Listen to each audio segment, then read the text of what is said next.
Él decidió lo que tenía que ser considerado sagrado y lo que no. Ya sabemos que a nosotros nos inculcaron esos conocimientos, esas creencias, nuestros padres, abuelos y así por generaciones. Pero ¿quién fue la primera persona que decidió lo sagrado? Esdras en el Antiguo Testamento, Irineo de León en el Nuevo Testamento. Fueron ellos. Hay nombres, siempre va a haber nombres. Cuando crecen las ciudades, maduran y envejecen los hombres, se diversifican las tareas, surge la escritura, florecen los poetas y se dignifican los escribas. El comercio hace su labor de llevar los conocimientos diferentes a las localidades, a los poblados. La guerra y las conquistas mezclan las culturas. Los papiros, muy importante, porque para nosotros, pues, muchos creemos, yo así lo creía, que solo los religiosos, solo había papiros religiosos, ¿no? Los papiros de matemáticas, como el papiro de Agmes, papiro de Ring, conocido así, de 6 metros de largo por 35 centímetros de ancho, de aritmética, fracciones, cálculo de áreas, volúmenes, progresiones, repartos proporcionales, regla de 3, ecuaciones lineales y trigonometría básica, bajo el reinado de Apophis I, siglo XIX a.C. Otro papiro, el Plimpton, este no es papiro, perdón, está escrito en piedra, en arcilla, Plimpton 322, datado 1800 a.C. también. Son las matemáticas babilonias, una tabla trigonométrica 1000 años anterior a la que elaboró Hiparco de Nicea, que se consideraba el padre de la trigonometría. Una tabla numérica con base sexagesimal. La comunicación enriqueció el pensamiento y el lenguaje verbal. Los mismos judíos incorporaron palabras a su léxico como Sanedrín, que deriva de Sinedrión griego, una palabra griega. Ellos aprendieron e incorporaron palabras de quienes los había dominado. En las ciudades de Judea adoptaron costumbres de los países que los conquistaban. Por eso los profetas atacaban a las ciudades, los sacerdotes y el templo. Estando en guerra contra ellos, invocaban al dios de la guerra.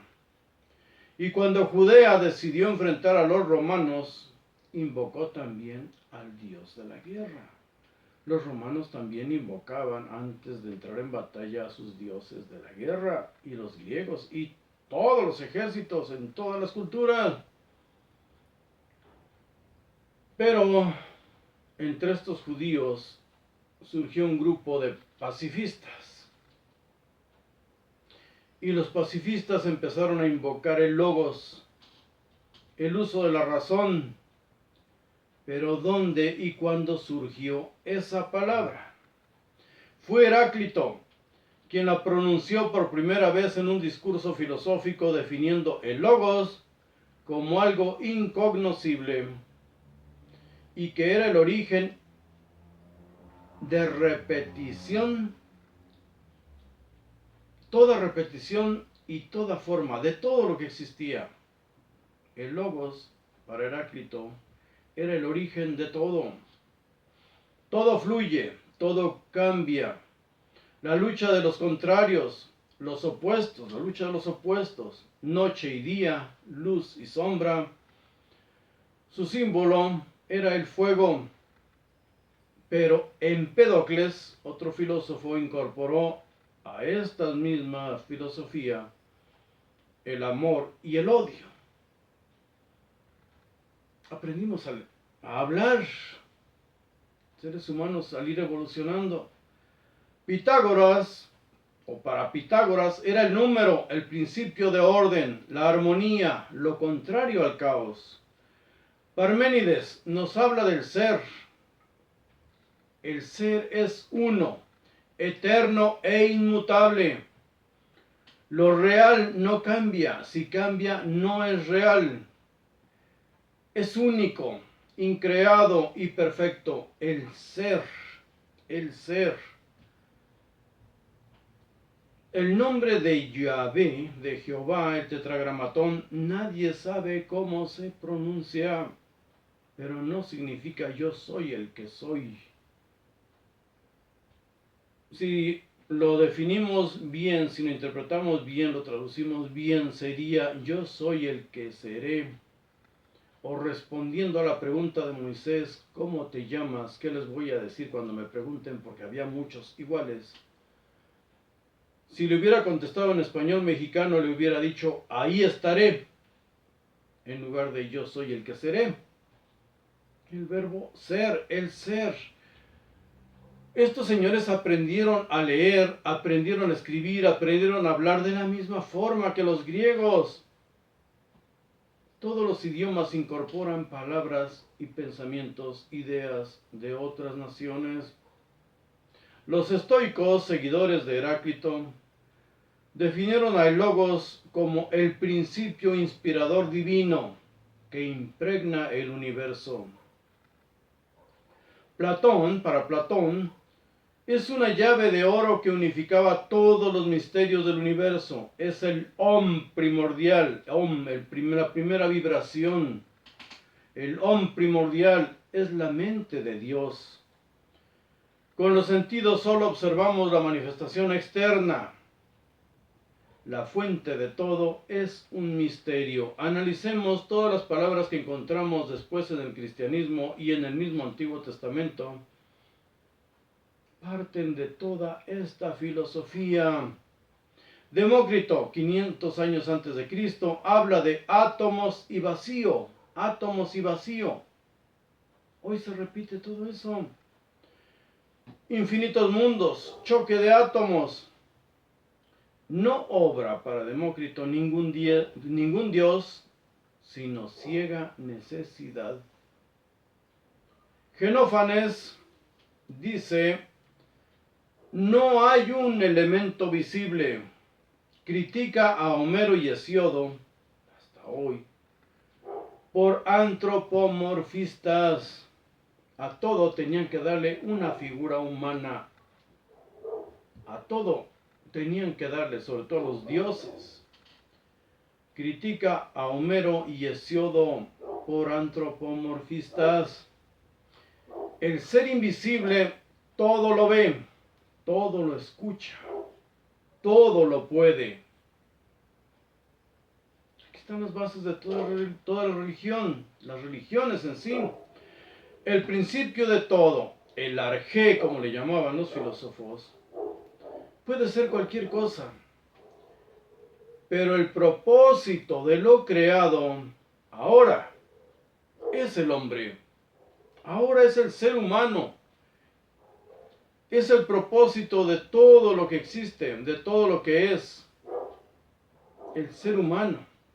El plan de salvación, dicen los adventistas del séptimo día. El plan de salvación. Desde el principio había planeado todo. ¿Cómo avanzó el conocimiento entre los fanáticos judíos? Hasta llegar al Verbo encarnado, el Logos encarnado. Vamos un poco atrás en su historia. ¿Cómo pensaban los judíos en esos tiempos presocráticos y después platónicos? ¿Cómo pensaban ellos ubicándolos en ese tiempo? En Miqueas 4:5 dice, aunque todos los pueblos anden cada uno en el nombre de su Dios, todos los pueblos anden cada uno en el nombre de su Dios, nosotros con todo andaremos en el nombre de Jehová nuestro Dios, eternamente y para siempre. Cada quien tenía a su Dios. Cuando Asiria se llevó cautivos a los habitantes de Israel, el rey de Asiria ordenó poblar las tierras, sobre todo a Samaria, con gente de Babilonia y otros lugares. Supuestamente eran atacados por leones que los mataban porque no adoraban al Dios de esas tierras como debía ser. En 2 Reyes 17:26 le dijeron al rey de Asiria: las gentes que tú trasladaste y pusiste en las ciudades de Samaria no conocen la ley del Dios de aquella tierra. Y él ha echado leones en medio de ellos y los leones los matan, porque no conocen la ley del Dios de esa tierra. Ese era su pensamiento de estas criaturas, pobrecillos. Nosotros tenemos infinidad de conocimientos científicos y todo lo que ellos no podían leer. Sus libros todavía no se inventaban. En 27:28 dice: el rey asirio manda a un sacerdote expatriado para que les enseñe a adorar al Dios del país. Y se estableció en Betel, no en Jerusalén. Y les enseñó cómo habían de temer a Jehová. ¿Cuál es el miedo? ¿Cuál es el temor de todos los dioses? Obvio, de los sacerdotes que los inventan y hablan, los profetas que hablan en nombre de ellos. El miedo es de ellos, los dioses. Después hablamos de ellos. El principio de toda sabiduría es el temor de Jehová. Esta frase la encontramos por doquier. El principio de toda sabiduría es el temor de Jehová. Es a lo que teme Jehová y temen todos los dioses. El principio de la sabiduría. Proverbios 9:10. La sabiduría mundana es conocimiento inculcado, adquirido o heredado. Lo único que te enseñan de ese Dios es a temerle. Nunca ayuda y desde luego nunca perdona. Es un instrumento para imponer terror en la gente. La sabiduría, la verdadera sabiduría, es el temor de los dioses, no de los hombres. La doctrina lo enseña diferente, pero traduce literal lo escrito. Prácticamente en todas, revisé varias Biblias, todas dicen lo mismo, está traducido tal cual. Nadie nos engaña, nos engañamos solos. En la Biblia de las Américas dice, Proverbios 9:10, búsquenlo en su Biblia. En Biblia de las Américas dice: el principio de la sabiduría es el temor del Señor. ¿El temor de quién? Del Señor. El principio de la sabiduría es el temor del Señor. En la Nueva Biblia Latinoamericana dice: el principio de la sabiduría es el temor del Señor. En Reina Valera Gómez dice: el principio de la sabiduría es el temor de Jehová. Reina Valera 1909 dice: el temor de Jehová es el principio de la sabiduría. Cuando el hombre empieza a estudiar, empieza a aprender, no es el temor a Jehová, no, es el temor de él. El quien tiene miedo a la sabiduría es él. Los testigos de Jehová son más claros en su traducción. Casi siempre son más rudos, usan los adjetivos más fuertes. Pues la Biblia de los Testigos de Jehová, que es la traducción del Nuevo Mundo de las Santas Escrituras, así se llama, dice ahí literal: el temor de Jehová es el comienzo de la sabiduría. Cuando el hombre empieza a aprender. En la Biblia Jubileo 2000 dice: el temor del Señor es el principio de la sabiduría. Lo que ya está en nuestro idioma no necesita ninguna explicación. Dejemos de correr para un lado y para otro para que nos expliquen, más bien para que nos engañen o nos envuelvan de nuevo. En Proverbios 1:7 dice: el temor del Señor es el principio de la sabiduría. Los estúpidos desprecian la sabiduría y la instrucción. En Proverbios 8:4-5 dice: a los hombres les estoy hablando, y mi voz se dirige a los hijos de los hombres. Oh inexpertos, entiendan sagacidad, y ustedes los estúpidos entiendan corazón. guíense por sentimientos.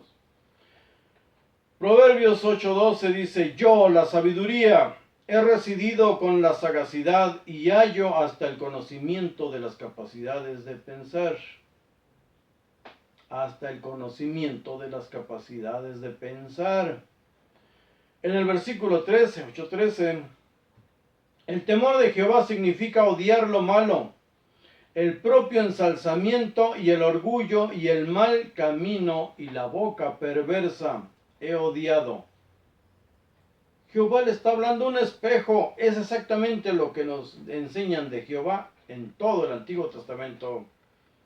El temor de Jehová significa odiar lo malo. Ese es un demonio.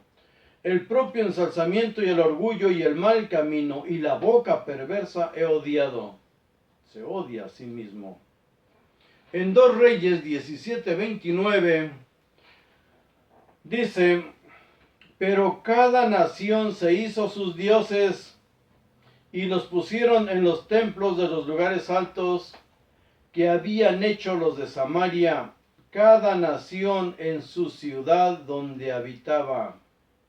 Cada nación se hizo sus propios dioses. El versículo 41 dice,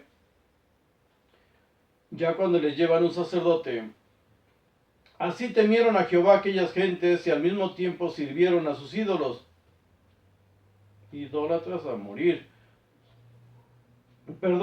Y también sus hijos y sus nietos, según como hicieron sus padres, así hacen hasta hoy.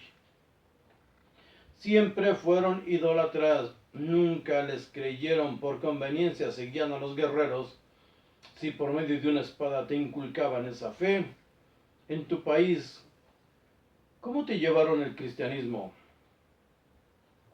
¿Qué significa eso de que en el principio era el verbo y el verbo estaba con Dios y el verbo era Dios? ¿Qué es verbo y qué eran los dioses? No dice verbo, dice logos, y logos es la palabra meditada, reflexionada, razonada, hablar con sabiduría, filosóficamente. En el libro apócrifo de Juan, sabiduría es la primera emanación de la energía pura, la primera creación manifestada. Vamos a ahondar en esto. En el principio era el Logos, y el Logos estaba con Dios, y el Logos era Dios. El propósito del Creador, o un propósito que dicen muchos existe en la creación. Hay quienes dicen que el destino está predeterminado. El Logos, la palabra razonada, la sabiduría, la inteligencia, es lo opuesto a la mitología. La primera emanación de inteligencia del ser humano creó dioses, la teogonía. Dioses siempre relacionados con la naturaleza, invocados por intermediarios, chamanes, profetas, videntes, brujas. Los mismos profetas de la Biblia iban con una bruja. Y esa fue la explicación de todo lo que le acontecía. Sus necesidades de agua, de alimento, de protección. Los desastres naturales cobraban vidas, entonces el ser humano le ofrecía vidas como ofrenda, ofrendas humanas en algunos ritos y de animales siempre. La sangre y la grasa para los dioses y la carne para los intermediarios. Por supuesto que los seres que trataron antes, sí comían seres humanos y por eso se les quedó ese recuerdo en la mente. Los dioses encargados de eso, de cada desgracia, supuestamente lo resolvían si se les tenía contentos. El pensamiento relacionado con necesidades primarias y emocionales, invocados en el dolor, el sufrimiento, el miedo, la angustia. Crecieron las ciudades y empezaron a envejecer los hombres. Apareció la filosofía, la sabiduría. Preguntas. Les cuestionaban a ellos que ya habían vivido, que habían comerciado, que habían ido a otros países. que venían de otras naciones. Y ellos contestaban, en ese intercambio de conocimientos fue creciendo la sabiduría.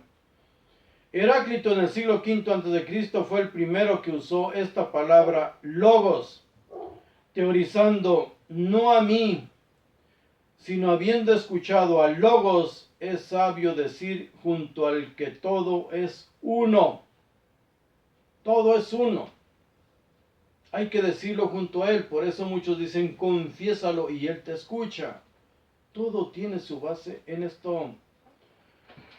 El sentido de la existencia para los seres humanos. Las preguntas ahora, porque vamos a entrar con el Jesús histórico. ¿Cómo convirtieron a Jesús en el Logos? Un Mesías de tantos que quisieron liberar a Israel y reunir a las 12 tribus perdidas bajo las leyes de Yahvé. Pero Jesús fue el único que murió solo. No logró reunir a los judíos en la revuelta. Fue traicionado y lo mataron antes de tiempo. Quienes lo abandonaron dijeron que había resucitado. Los que no tuvieron el valor para defenderlo o para morir con él, ahora vivían y vivían bien gracias a él. ¿Cómo ocurrió todo esto? ¿Dónde y cuándo nació Jesús, el Jesús histórico? Para esto debemos empezar analizando quién fue su familia, quién fue la familia de Jesús, en todo lo que encontremos en la Biblia, en los evangelios gnósticos y con los historiadores. Esa idea, y aquí lo vemos con Orfeo, esa idea ya existía en el Antiguo Testamento. Jeremías le llama los espantapájaros de un pepinar. Ya existía en la filosofía griega y ya existía en otras muchas culturas. ¿Quién fue la familia de Jesús? Vamos a entrar ahorita a estudiar eso. Es interesante, muy interesante de verdad.